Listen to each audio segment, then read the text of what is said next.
오늘 우리에게 주시는 하나님의 말씀 열왕기하 19장 14절부터 19절까지 말씀입니다. 열왕기하 19장 14절부터 19절까지 말씀. 저와 함께 한 절씩 교독하시겠습니다. 히스기야는 사신들에게서 이 편지를 받아 읽었다.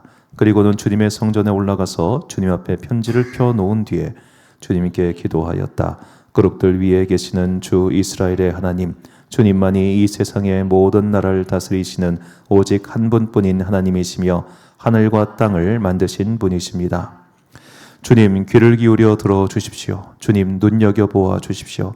살아계신 하나님을 모욕하는 말을 전한 저 사네립의 망언을 잊지 마십시오. 주님, 참으로 아시리아 왕들이 여러 나라와 그 땅을 마구 짓밟아 버렸습니다. 여러 민족이 믿는 신들을 모두 불에 던져 태웠습니다. 물론 그것들은 참신이 아니라 다만 나무와 돌로 만든 것이기에 아시리아 왕들에게 멸망당할 수밖에 없었습니다마는 주 우리의 하나님, 이제 그의 손에서 우리를 구원하여 주셔서 세상의 모든 나라가 오직 주님만이 홀로 주 하나님이심을 알게 하여 주십시오. 아멘. 사면 초가의 기도라는 제목으로 하나님의 말씀 선포하겠습니다. 예수님께서 십자가에 달리셨을 때 십자가 위에서 하신 7가지의 말씀을 우리가 가상칠언이라고 그렇게 부릅니다. 이제 복음서에 나오는 여러 말씀들을 순서대로 정리한 건데, 아버지여 저들을 사하여 주옵소서. 오늘 내가 나와 함께 낙원에 있으리라. 여자여 보소서 아들이니이다. 엘리 엘리 라마 사박다니. 내가 목마르다 다 이루었다. 내 영혼을 아버지의 손에 부탁하나이다. 자, 이 7가지의 예수님의 말씀을 보면 이 중에 6가지는 소위 말하면 조금 긍정적인 문장입니다. 그런데 저 엘리 엘리 라마 사박다니, 저 아람어 문장만이 오직 부정적인 문장이죠. 자, 하나님의 아들이신 예수님께서 우리의 죄를 대신하여 십자가를 지고 돌아가시는데, 나의 하나님 어찌하여 나를 버리시나이까? 왜 이런 기도를 하셨을까요? 자, 옛날 이제 수도원에 있던 사람들, 기도하는 사람들은 이 문장이 무척 궁금했습니다. 예수님께서 괜히 이 말씀을 하셨을 리가 없고, 또 그 말씀을 성경 기자가 굳이 기록했을 이유가 무엇일까? 그래서 그 사람들은 이 문장을 가지고 오랫동안 기도하다가, 이것에는 분명히 어떤 영적인 비밀이 감추어져 있다. 그냥 하셨을 리가 없다. 단순히 육체가 아프기 때문에 이 말씀을 하신 게 아닐 것이다 라는 생각에 이르게 됩니다. 그리고 그 생각은 괜히 나온 게 아니라 자신들이 믿음 생활을 하면서 겪은 여러 가지 경험들 때문이죠. 우리가 기도를 합니다. 기도 다 하고 계시죠? 기도를 하는데 이 기도할 때 기도가 매일매일 즐겁고 행복하고 충만하고 그러지가 않잖아요. 수도사들이라고 해서 다를 게 없었습니다. 자, 수도사들의 일과는 하루 종일 예배드리고 기도하고 노동하는 겁니다. 아침에 눈 떠서 기도하고요. 그리고 밥 먹고 나가서 노동하고, 왜냐면 자급자족을 해야 되니까 노동하고, 점심에 예배드리고, 다시 노동하고, 저녁에 예배드리고, 말씀 공부하고, 함께 기도 나눔하고, 그리고 잠드는 게 변함없는 평생의 일과였습니다. 평생 기도하려고 모인 사람들이죠. 자, 그렇게 평생 기도하고 있는데 매일매일 그 반복되는 일과의 기도가 어떻게 날마다 기름지고 날마다 풍성하고 그러겠어요. 여러분, 아무리 좋아하는 음식도 1년 365일 똑같은 메뉴 먹으면 질려요. 제가 똑같은 메뉴를 2달 동안 먹어봤거든요.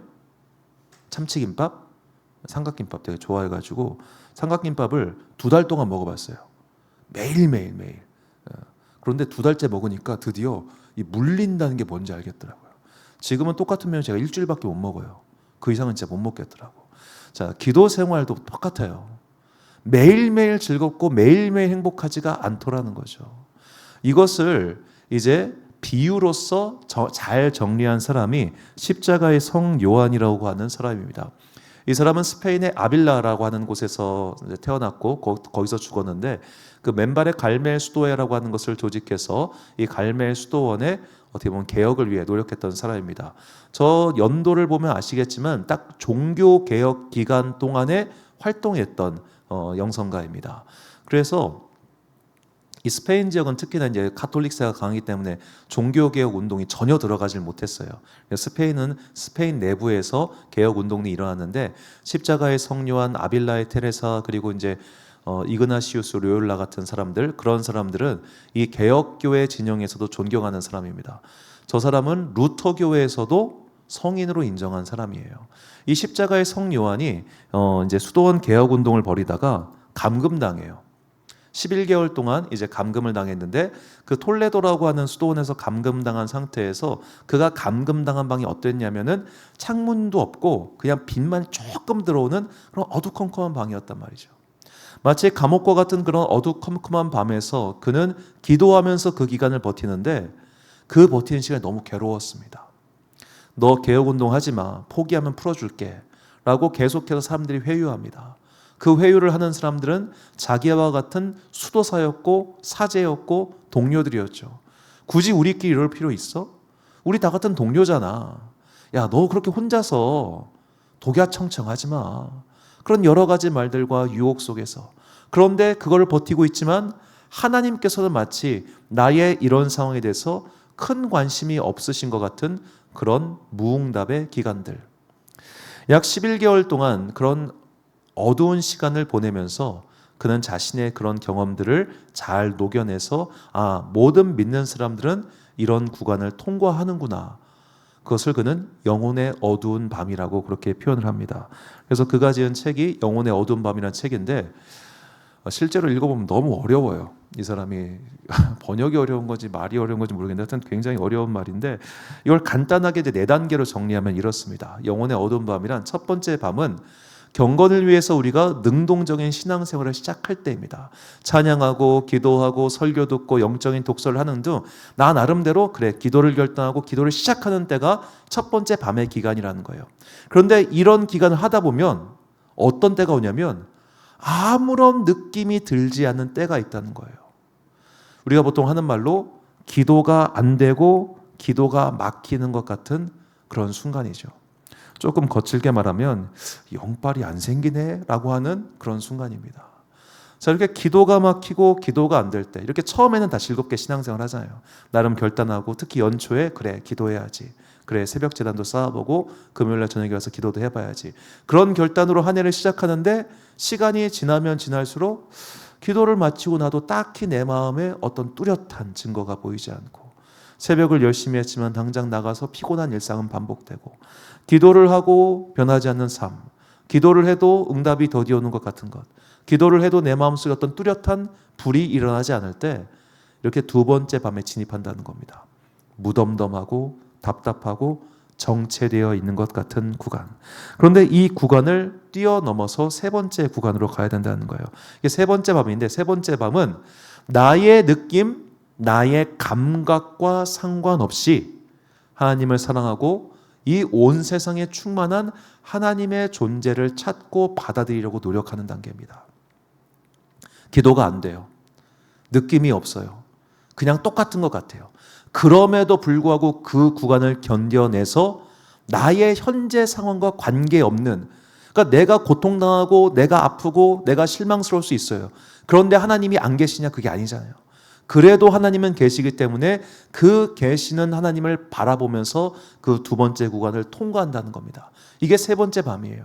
그리고 나서 이제 네 번째 밤이 가면은 이 네 번째 밤은 가장 깊은 어둠이라는 겁니다. 바로 나의 깊은 자아. 내가 이렇게 비틀린 인간이었구나. 내가 이렇게 진짜 내가 죄인이구나. 이렇게 깊고 깊은 이 죄인인 나를 그리스도 예수께서 구원해 주셨고 건져 주셨구나. 이 네 번째 밤까지 통과할 때 우리는 비로소 깊은 하나님의 은혜, 소위 말하는 하나님과의 일치를 체험하게 된다라고 이렇게 십자가의 성요한은 나름 영성 수련의 단계를 정의를 한 겁니다. 자, 이 사람뿐만 아니라 이제 아까 말씀드린 이그나티우스 로욜라라고 하는 사람이 있는데 그 사람도 그 사람이 말했던 영신 수련 단계에 보면 꼭 그 단계 중에 십자가의 고난을 묵상하는 단계가 나와요. 십자가의 고난. 십자가의 고난은 겟세마네부터 시작을 합니다. 겟세마네가 어떤 순간인가요? 내가 아무리 기도해도 주님께서 응답하시지 않는 하나님 부재 경험의 순간이잖아요. 기도했어요. 답답해요. 풀리지 않아요. 뭔가 시원한 게 해결되는 게 아무것도 없어요. 그러니까 십자가에 달렸을 때 엘리 라마 사박다니를 할 수밖에 없는 어두컴컴한 순간. 자, 우리가 믿음 생활할 때 반드시 이런 구간이 오더라는 겁니다. 이런 구간이. 내가 기도를 결단하고 믿음 생활을 결단했을 때 그냥 모든 것이 수월하게 풀리고 내 마음속에 평안과 기쁨이 가득하고 그야말로 그냥 탄탄대로를 걷는 게 아니라 가다가 울컥하게 넘어지고 가다가 기운 빠지고 하는 순간이 오더라는 거예요. 매일매일 통성 기도를 하면 금요일쯤 지쳐요. 매일매일 기도를 하다가 금요일쯤 지치고 좀 한번 좀 쉬자라는 마음이 생기잖아요. 이렇게 지치는 순간, 피곤한 순간을 노리고 찾아오는 자가 있으니 바로 더러운 영입니다. 자, 더러운 영은 우리가 기도하는 걸 싫어합니다. 더러운 영은 우리가 하나님께 가까이 가는 것을 매우 매우 싫어합니다. 그렇기 때문에 우리의 기도가 깊어지고 우리의 기도가 길어지고 우리의 믿음 생활이 지속되면 지속될수록 더러운 영은 우리가 하나님께 가까이 가는 걸 방해하죠. 영적 세력, 영적인 힘이 우리의 발목을 잡습니다. 그 영적인 세력은 처음에는 우리의 마음을 힘겹게 합니다. 우리의 마음을 지루하게 만듭니다. 그래서 기도하는 시간이 그냥 시간 때우는 시간이 됩니다. 기도하는 시간이 뭔가 기쁨은 없고 충만은 없고 그저 밋밋한 순간이 됩니다. 어느 순간 지나면은 내가 이렇게 빡빡빡 소리 지르는 게 도대체 무슨 의미가 있나, 목 아파 죽겠네, 그런 생각이 들죠. 예전에 저희 초등학교 3학년 남자였는데 여름 캠프 때였어요. 캠프가 길어졌어요. 설교 시간이 90분 정도 지나갔던 것 같아요. 그러니까 애가 다리가 아프다니까 그만 좀 설교해요, 지겨워 죽겠네 하고 애가 앞에서 소리를 지르더라고. 자, 그런 순간이라는 거예요. 우리가 기도를 하는데 답답하잖아요. 안 풀리잖아요. 그냥 하나님께 지겨워, 그만하고 싶어, 진짜 오늘은 쉴까? 라고 하는 지겹게 만드는 마음의 공격을 더러운 영이 합니다. 자, 여기까지는 우리가 그래도 방어를 할 수 있어요. 내 마음의 문제니까. 그런데 이 더러운 영은 그 다음 단계로 갑니다. 내 상황을 곤란하게 만듭니다. 내 주변에 누군가 어려운 일을 겪게 만듭니다. 혹은 내가 오늘 기도하러 가야지 라고 결정을 했는데 전날 밤에 뭔 일이 생겨서 잠을 못 이루게 만듭니다. 혹은 요즘에는 가장 많은 유혹이 자기 전에 꼭 보시죠. 보다 보면은 30분, 1시간 해가지고 꼴까닥 하게 되게 만듭니다. 나로 하여금 피곤하게 만들고 잠들게 만들고 못 오게 만듭니다. 물리적인 힘을 더러운 영들이 행사하는 겁니다. 자, 그렇게 더러운 영들이 우리의 기도를 방해하고 우리를 계속 이 영혼의 어둠 밤 상태에 가두어 놓으려고 할 때 우리가 그것을 기도로 돌파해야 한다는 거예요. 오늘 본문의 이야기는 바로 그것을 보여준 사건입니다. 자, 오늘 본문은 아수르의 왕 사네립이 이제 북이스라엘을 완전히 무너뜨리고 나서 히스기야를 치러 오는 장면입니다. 자, 히스기야를 치러 올 때 히스기야를 이 사네립이 두 번 쳐요. 한 번 친 게 아니라 두 번 칩니다. 첫 번째 공격 때는 돈 받고 후퇴해 줍니다. 그리고 나서 또 와요. 양아치예요. 깡패예요. 한 번 돈 받았으면 그 다음에 안 건드려야지. 또 와가지고 완전히 쓸어버리려고 하는 겁니다. 자, 이렇게 아수르가 사네립 왕이 그들을 공격하게 올 때, 자, 오늘 본문은 그 공격당하는 상황에 대해서 16절이 표현하고 있는데 재미있는 것은 이 이야기에 병행 구절이 있어요. 이사야서 37장이 이것과 똑같은 병행 구절입니다. 그런데 그 상황을 표현하는 단어가 달라요. 이사야 37장 17절과 본문 16절 말씀 보면 여호와여 귀를 기울여 들으시옵소서, 여호와여 눈을 뜨고 보시옵소서, 사네립이 사람을 보내어 살아계시는 하나님을 회방한. 자, 회방했다고 말합니다. 그런데 오늘 본문 16절 보니까 살아계신 하나님을 비방한. 자, 거의 문장이 똑같죠. 거의 컨트롤 C, 컨트롤 V일 정도로 똑같습니다. 그런데 이사야는 회방하다라고 말했고 역사서는 비방하다라고 말합니다. 자, 이게 선지자의 눈입니다. 선지자의 눈이 볼 때는 지금 사네립 왕이 와서 이 유다를 공격하고 있는 것은 뭐예요? 영적인 회방이라는 거예요. 영적인 회방. 저 군대가 나를 지금 하나님을 붙들지 못하도록, 하나님께 기도하지 못하도록 회방하러 왔다는 겁니다. 그렇기 때문에 이 회방을 어떻게 물리쳐야 되냐? 히스기야처럼 기도로 물리쳐야 한다는 겁니다. 자, 오늘 본문 말씀을 먼저 봅시다. 열왕기하 18장 5절부터 7절까지 말씀 보면, 히스기야가 이스라엘 하나님 여호와를 의지하였는데 그의 전후 유다 여러 왕 중에 그러한 자가 없었으니 곧 그가 여호와께 연합하여 그에게서 떠나지 아니하고 여호와께서 모세에게 명령하신 계명을 지켰더라. 여호와께서 그와 함께 하심에 그가 어디로 가든지 형통하였더라. 저가 아수르 왕을 배반하고 섬기지 아니하였고. 자, 히스기야가 믿음 생활을 결단한 겁니다. 그의 아버지 아하스 왕은 믿지 않는 사람이었습니다. 심지어 이방의 제단을 모사해가지고 예루살렘 성전에다 그대로 갖다 한, 쉽게 말하면 바알 신앙을 이제 도입하려고 본격적으로 시동을 걸었던 사람이 아하스 왕입니다. 그런 형편없는 아버지 밑에서 히스기야 같은 훌륭한 아들이 태어난 거예요. 이 훌륭한 아들이 처음부터 믿음 생활을 결단합니다. 하나님, 내가 당신께 충성하겠습니다. 하나님, 내가 믿음을 결단합니다. 그리고 내가 살겠습니다 하고 살아요. 그러다 그의 재위 14년째에 아수르가 쳐들어와 가지고 모든 영토를 빼앗고 돈도 빼앗고 그야말로 알털털이가 된 거죠. 아까 말씀드린 것처럼 내가 믿음 생활을 결단했어요. 믿음 생활을 하기로 결단하고 시작을 했습니다. 그런데 평안하지가 않은 거예요. 믿음을 지키기로 결단하고 하나님의 편이기로 서기로 결단하고 세상 것을 쫓기 않기로 결단하고 그렇게 삶을 시작했는데 누가 아파. 돈이 안 풀려. 삶의 문제가 반복돼. 그러면 누가 믿음 생활하고 싶겠어요? 안 하고 싶지. 이게 영혼의 어두운 밤 같은 구간이라는 겁니다. 지금 그 구간에 히스기야가 들어온 거예요. 뭘 해도 안 되는 그 순간, 뭘 해도 소망이 안 되는 그 순간, 기도해도 답답하고 하나님께서 전혀 해결해 주실 것 같지 않은 바로 그 순간, 아니 내가 14년 동안 열심히 하나님께 충성했고 우리 아버지가 형편없는 사람이었지만 나는 열심히 주님을 섬겼고 이 나라 다 바꾸고 예배를 열심히 드렸는데 하나님 이거 너무한 거 아니에요? 내가 진짜 열심히 했는데, 최선을 다했는데 왜 내 삶의 문제가 해결되지 않죠? 왜 기쁨이 없어지죠? 왜 소망이 사라지죠? 라는 그런 질문을 가지고 우리가 이 히스기야의 기도를 봐야 됩니다. 자, 그렇게 절망적인 순간 히스기야는 다시 한번 하나님께 기도했습니다. 저는 이 기도가 마치 사면 초가의 기도처럼 보입니다. 본문 14절과 19절 말씀 보니까 히스기야가 사자의 손에서 편지를 받아보고 여호와의 성전에 올라가서 히스기야가 그 편지를 여호와 앞에 펴놓고 우리 하나님 여호와여 원하건대 이제 우리를 그의 손에서 구원하옵소서. 그리하시면 천하 만국이 주 여호와가 홀로 하나님이신 줄 알리이다 하니라. 아멘. 천하 만국이 주 여호와가 홀로 하나님이신 줄 알리이다.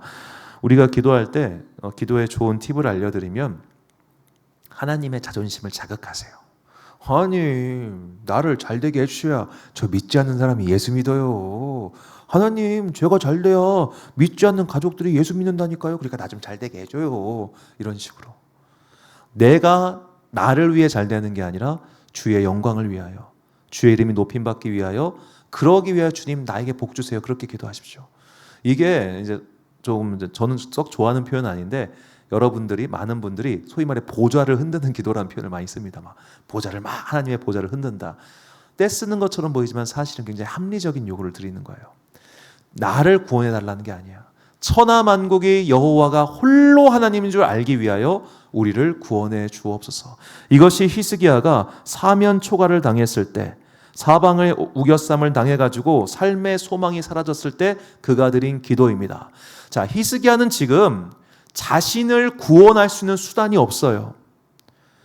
지킬 수 있는 군대도 없고요. 돈도 없어요.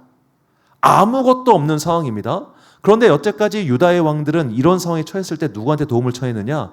아랫나라에 있는 이집트한테 도움을 청했어요.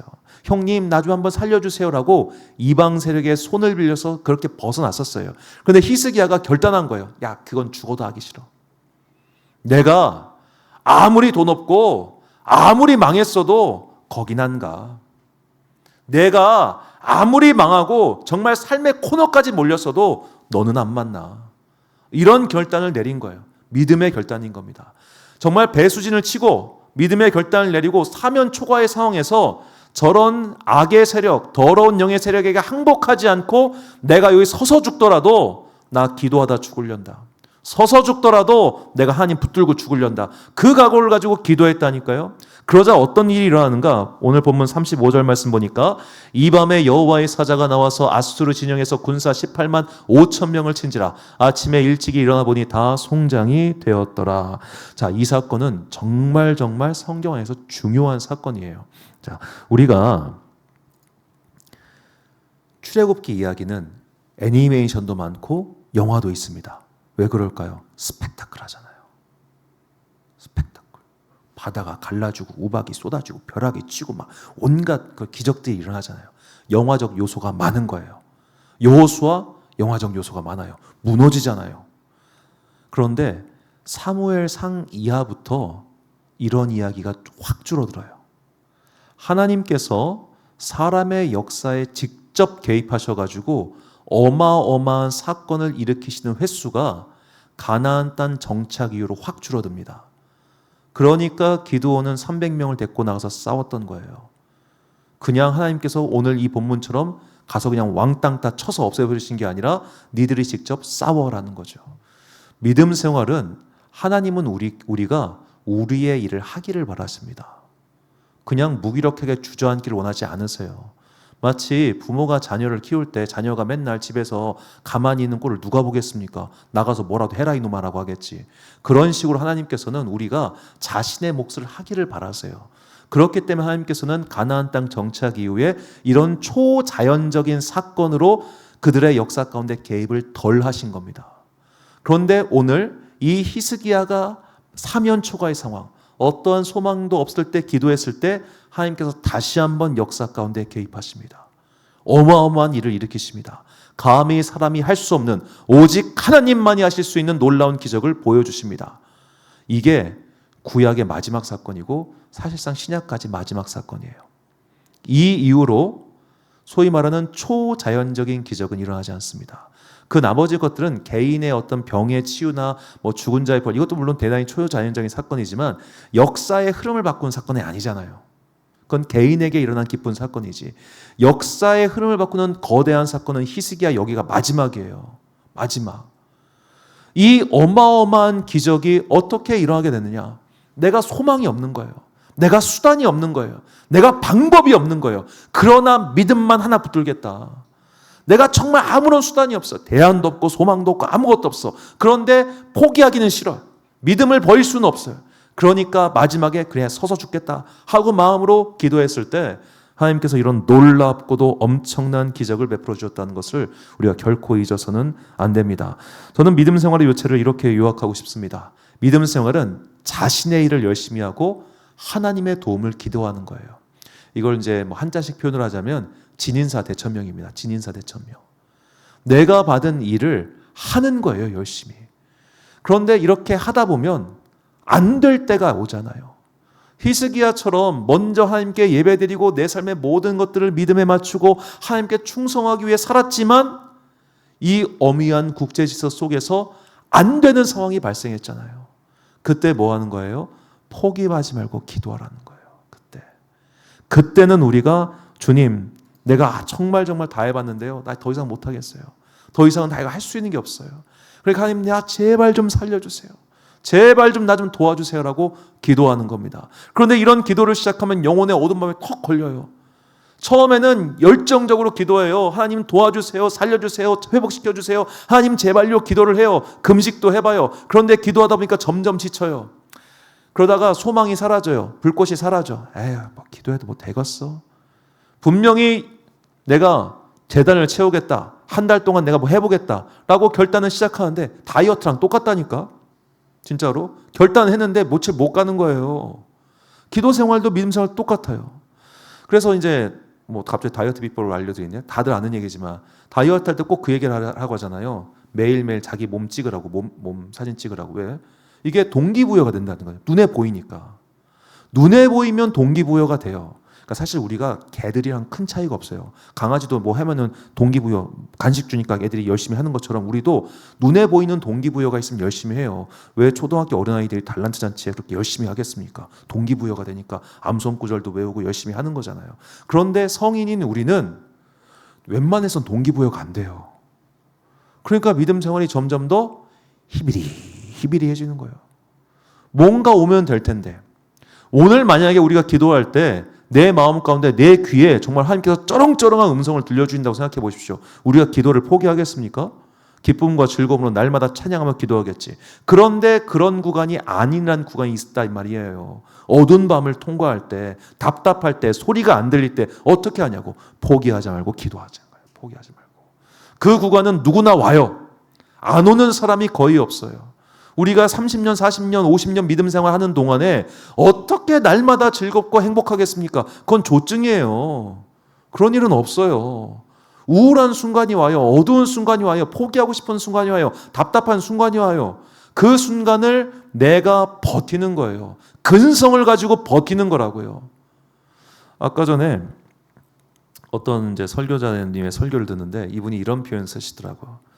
버텨야 할 순간에 버티지 못하는 청년들이 있다. 안 되니까 직장 나와버리고 옮겨버리고 안 해버리고 단언컨대 그런 사람은 그 어떠한 일도 할 수 없을 것이다 라고 말을 합니다. 여러분, 한 번 도망친 사람은 두 번도 도망칩니다. 두 번 도망치고 나면 그때부터는 습관됩니다. 일을 계속 그만두는 사람은 계속 그만둬요. 내가 어떤 수단을 갖고 있잖아요. 그럼 기도도 포기하고 도망쳐버립니다. 아유, 뭐 이렇게 되겠지 뭐 하면서 말이죠. 자, 포기가 수단이 없었기 때문에 히스기야는 기도했어요. 그래서 응답을 받았습니다. 저는 어쩌면 이 사건을 보면서 이런 생각도 들어요. 하나님께서 어쩌면 히스기야의 믿음을 완성시키시기 위하여 그 많은 재산 빼앗고 그런 어려움을 겪게 하신 것은 아닐까 하고 말이죠. 우리 삶 가운데 그런 일이 안 일어나기를 축복합니다. 싫잖아요. 그런 건 나도 싫어요. 재산 다 뺏기고 건강 잃고 돼가지고 그때 주님 나 좀 살려주세요. 이렇게 되기 전에 기도하자는 거지. 그렇게 되기 전에 미리미리 기도해서 그 영혼의 어두운 구간을 통과해야 된다는 겁니다. 자, 우리가 이 성경 속에서 이제 특히 역사서에서 가장 고평가를 받는 왕이 히스기야 왕이 있고 또 한 명이 요시야 왕이에요. 똑같은 믿음의 개혁군주입니다. 그런데 히스기야 왕은 평안한 노년을 보냈습니다. 심지어 그는 수명도 15년 연장받았고 그 연장에 받은 증표로서 엄청난 기적도 얻게 되지요. 요시야 왕도 히스기야 못지않은 대단한 믿음의 사람이었습니다. 그런데 요시야 왕은 이런 말년을 얻지 못했어요. 열왕기하 23장 29절 말씀 보니까 요시야 당시에 애굽의 왕 바로 느고가 아수르 왕을 치고자 하여 유브라데 강으로 올라감으로 요시야 왕이 맞서 나갔더니 애굽 왕이 요시야를 무깃도에서 만났을 때에 죽인지라. 자, 그 당시 애굽도 꽤나 마지막 불꽃을 태우는 때였습니다. 전쟁의 상황입니다. 강대국이 쳐들어왔습니다. 그런데 요시야는 죽고 히스기야는 살았습니다. 이 차이가 뭘까요? 히스기야에겐 군대가 없었고 요시야에겐 군대가 있었어요. 이 차이입니다. 군대가 있으니까 비벼본 거예요. 내가 수단이 있으니까 그걸 아직 포기를 못하는 거예요. 히스기야는 군대조차 없으니까 기도한 거고 요시야는 군대라고 하는 나의 수단이 남아있으니까 기도하지 않고 자기의 힘으로 해결을 해보려고 하는 겁니다. 자, 우리의 삶 가운데 나의 수단이 많고 대안이 많고 방법이 많으면 기도 안 합니다. 그렇게 기도를 안 하면 하나님의 일이 일어나지가 않습니다. 영혼의 어둠만 구간을 통과할 수가 없습니다.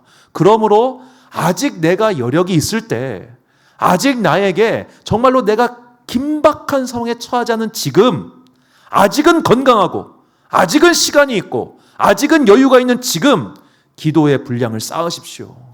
지금 쌓아놓지 않으면, 지금 내 믿음의 호심경을 차지 않으면 더러운 영들이 왔을 때 넘어가요. 더러운 영들이 여러분의 삶을 회방을 놓을 때 그 회방을 이겨내질 못해요. 경제적인 회방, 건강의 회방, 관계의 회방, 여러 가지 회방이 왔을 때 그거 어떻게 견뎌낼 거예요?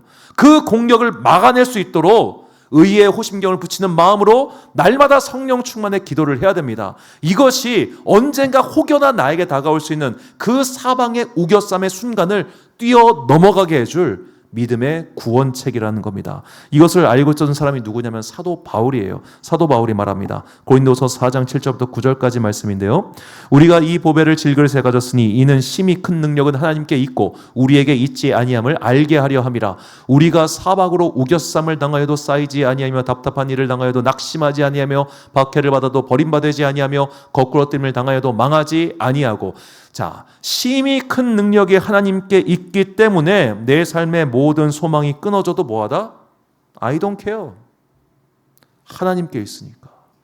사도 바울이 믿음을 결단했습니다. 자신의 많은 걸 포기하고 믿음 생활을 결단했습니다. 하나님의 손에 붙들린 사람이 되었습니다. 그때부터 그의 고난이 시작되었습니다. 내가 전도여행을 가다가 다리가 침몰하고 배가 침몰하고 강도 만나고 그러면 누가 전도여행 다니고 싶겠어요? 제가 제일 걱정하는 게 뭔지 아세요? 여러분들 새벽에 오실 때 다치지 않게 막 차 끌고 온다니까 더 겁나. 막 다치지 않게. 그렇다고 막 걸어온다고 생각하면 그것도 겁나. 다치지 않게. 며칠 전에 이게 새벽에 오는데 어떤 반바지 입고 술 취한 남자애가 여기가 롯데캐슬이에요? 그러더라고. 여기 한라 아파트인데요.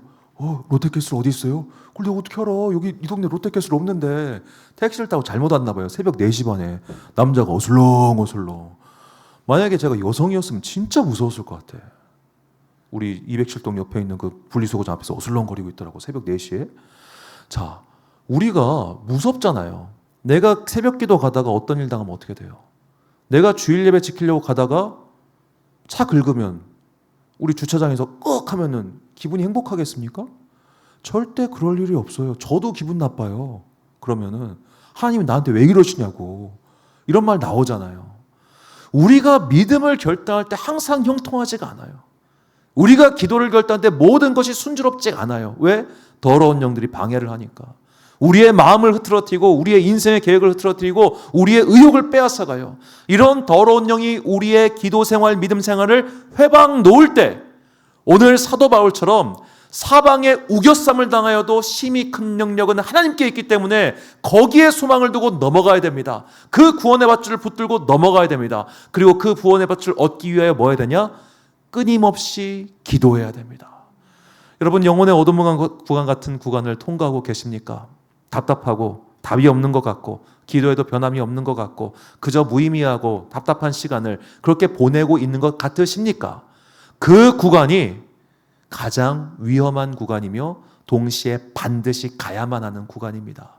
이거를 넘어가면 분명히 우리는 하나님의 일하심, 하나님의 섭리, 그리고 하나님의 뜻을 깨닫게 될 것입니다. 이미 앞선 믿음의 선배들이 이 길을 걸어갔습니다. 그렇기 때문에 방법도 알려줬습니다. 그러니 포기하지 말고 기도하십시오. 낙심하지 말고 기도하십시오. 사망의 우겨쌈을 당하고 특히나 소망이 없는 것 같은 그 순간에는 더욱더 기도하십시오. 내가 차라리 서서 죽더라도 믿음을 포기하지 않겠다라고 하는 자세로 기도할 때 히스기야에게 일어났던 엄청난 기적이 오늘 우리의 삶 가운데도 일어날 것을 믿습니다. 그 믿음의 기도를 가지고 믿음의 간구를 잊지 않고 항상 포기하지 않고 쉬지 말고 기도하는 여러분과 제가 되시기를 주님의 이름으로 축원합니다. 결단의 말씀 고린도후서 1장 9절부터 10절까지 말씀 우리가 잔목소리로 봉독하겠습니다. 시작. 우리는 우리 자신이 사형 선고를 받은 줄 알았으니 이는 우리로 자기를 의지하지 말고 오직 죽은 자를 다시 살리시는 하나님만 의지하게 하심이라. 그가 이같이 큰 사망에서 우리를 건지셨고 또 건지실 것이며 이후에도 건지시기를 그에게 바라노라. 아멘. 사랑하는 지혜빛 광성교회 성도 여러분, 그리고 이 금요일 저녁 함께 기도하고 계신 모든 주님의 귀한 자녀 여러분, 포기하지 마시고 낙심하지 마시고 실망하지 마시고 우리 끝까지 기도합시다. 기도만이 그 영혼의 어두운 밤을 넘어가게 해줍니다. 기도만이 소망 없는 이 시간을 버티게 해줍니다. 기도만이 마침내 우리에게 임하실 하나님의 구원을 보게 해준다는 것을 잊지 마시고 쉬지 말고 기도하고 낙심하지 말고 기도하여 그 믿음의 귀한 열매를 취하는 그런 여러분과 제가 되시기를 주님의 이름으로 축원합니다. 우리 함께 주님은 산 같아서 이 찬양 올려드리신 후에 함께 기도하겠습니다.